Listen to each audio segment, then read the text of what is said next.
90% of people who start a fitness routine quit within 3 months, but here's the thing, it's not because they lack willpower, it's not because they picked the wrong workout plan either.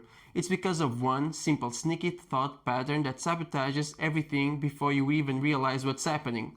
I'm about to tell you why your fitness failures aren't your fault, and more importantly, I'm going to share the mindset shifts that can make stay consistent feel almost effortless and turn your goals into something you actually see through. Let's paint a picture you probably recognize. You get a new workout program, maybe you buy some new gear, you clear out the fridge for a week, maybe two, you are an absolute machine. You're hitting every workout, eating perfectly, and feeling on top of the world.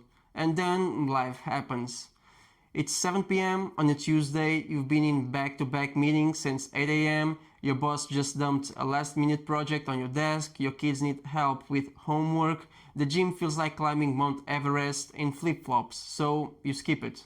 Or maybe you are at a friend's birthday party, that's pizza, you haven't eaten since lunch, you grab a slice, maybe two, that's when that little voice in your head pipes up, well, you've blown it now. Ate pizza this whole week is a write-off, might as well just quit and start again next Monday, or maybe next month.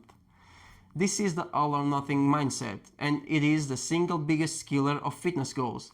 It's this toxic belief that one tiny slip up erases every bit of progress you've made. It turns fitness into this high stakes tightrope walk where any little wobble means you failed.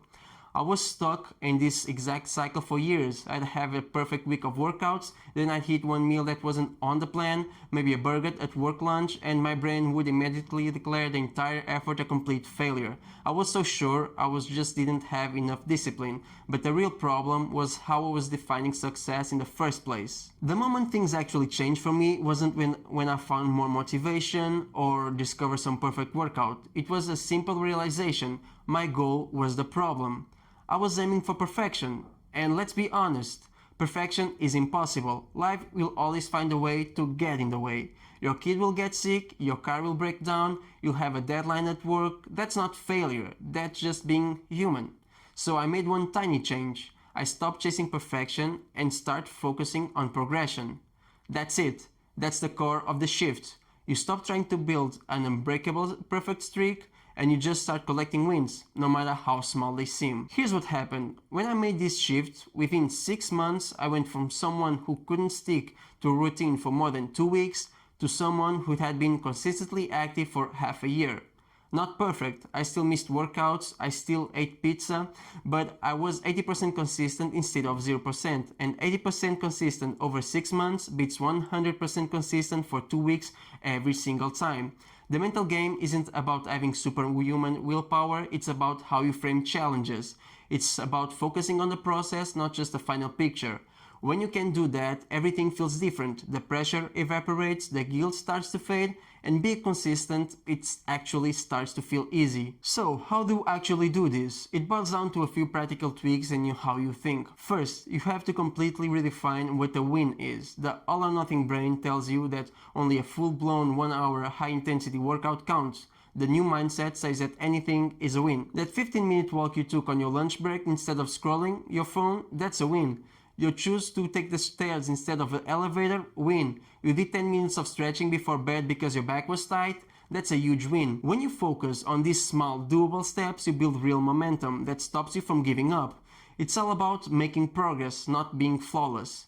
Second, change your internal script. I have to I get to. This might sound cheesy, but it's powerful. Thinking I have to go to the gym makes it feel like a chore or a punishment, but thinking I get to move my body and feel stronger and healthier turns it into an opportunity. It feels like self-care. Your body is an amazing thing that deserves to be moved, not punished. Finally, and this might be the most important piece of the puzzle, you have to learn to replace the inner critic with some self-compassion. The old mindset says, I missed my workout, I'm so lazy, I have no discipline, I'll never change. The new mindset says, it's okay, everyone has off days, I'll get back to it tomorrow, no guilt allowed.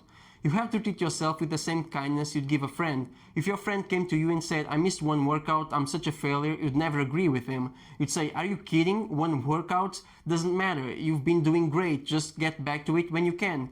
Give yourself the same grace. One missed workout doesn't cancel out all your hard work, just like one healthy meal doesn't instantly transform your body. Progress is never a straight line. Setbacks are just part of the journey. If you can see them as a chance to learn, you become more resilient. Remember, consistent effort over the long haul is so much more effective than these short, intense sprints that just lead to burnout. So this big mindset shift, it isn't some complex psychological trait, it's just about giving yourself permission to be human. It's about finally letting go of that impossible standard of perfection and embracing the real power of small, consistent actions. Let me recap the 3 key shifts that will change everything. Redefine your wins. Every small action counts, and 10-minute walk is infinitely better than a 0-minute walk. Change your language from have to get to. Make it feel like self-care, not punishment. Practice self-compassion. Treat yourself like you treat a good friend. Missed days are human, not failure. Stop worrying about not breaking the chain. Instead, just focus on adding one new link whenever you get the chance. When you do that, you are not just building another temporary fitness routine, you are building a lifestyle that can actually last. And that's when the real transformation happens. Not just in your body, but in how you see yourself and what you believe you are capable of. Thanks for watching, and I'll see you in the next one.